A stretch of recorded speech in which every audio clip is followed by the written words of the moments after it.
Hi, my name is Brian Conforti and I'm a product manager here at PureLink. In today's media access tutorial, we'll be showing you how to navigate the settings and info tabs.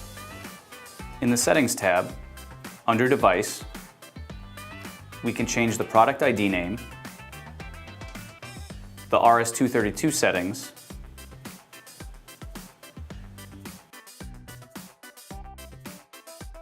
and the LAN settings. Media access supports bidirectional RS-232 and LAN control. Under reset, we can reset individual inputs and outputs, reset the media access, and factory reset the media access to its original state. Please note that this will remove all saved information and settings, and should only be done if instructed by a member of the PureLink technical support team. In the Info tab, under System, we can see our system information, as well as the channel information. The blue numbers are the outputs, and the green are the inputs. Under Input, we can check the status and information for each input.